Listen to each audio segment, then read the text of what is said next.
আপনারা শুনেছেন নরেন্দ্র মোদীজি নেতৃত্বে বিজেপি অলরেডি 2টো আসন বিনা প্রতিদ্বন্দ্বিতায় জিতেছে। গুজরাটের সুরাট, মধ্যপ্রদেশের ইন্দোর। আমরা 2টো আসন পেয়েছি।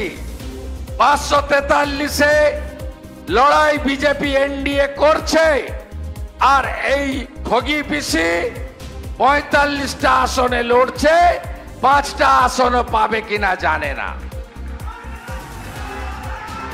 এত বড় মিথ্যাবাদী বলছে সিএতে আপিল করলে নাকি নাগরিকত্ব চলে যাবে। এই ঠগি পিসি কান থেকে ময়লা পরিষ্কার করে শুনে রাখুন। আমি অপোজিশন লিডার, আপনি লিডার অব দি হাউস, মুখ্যমন্ত্রী। ইতিমধ্যে কয়েক হাজার আবেদন পড়েছে। নাগরিকত্ব যাওয়ার প্রশ্নই নেই।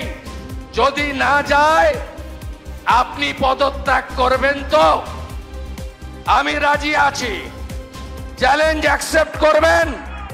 করতে আপনি পারবেন না, কারণ আপনি প্রত্যেকটা সভাতে মিথ্যা কথা বলেন।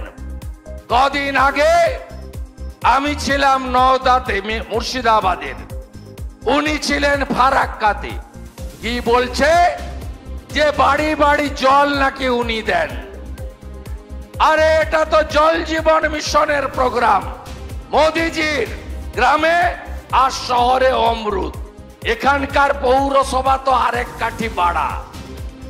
9,500 টাকা করে তোলা তুলছিল, পরে সেটা কমিয়ে বিজেপির চাপে 6,000 করেছে।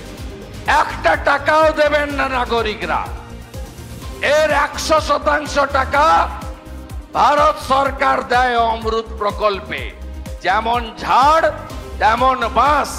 তার নেত্রী যদি মিথ্যা কথা বলে, তার ছোট ছোট মনসবদাররা মিথ্যা কথা বলবে, এটা তো স্বাভাবিক। আমাদের ভিডিও ভালো লাগলে লাইক এবং শেয়ার করুন। কমেন্ট সেকশনে গিয়ে জানান আপনাদের মতামত। আরও ভিডিও পেতে আমাদের চ্যানেল সাবস্ক্রাইব করুন এবং প্রতি মুহূর্তে খবরের আপডেট পেতে প্রেস করুন বেল আইকন।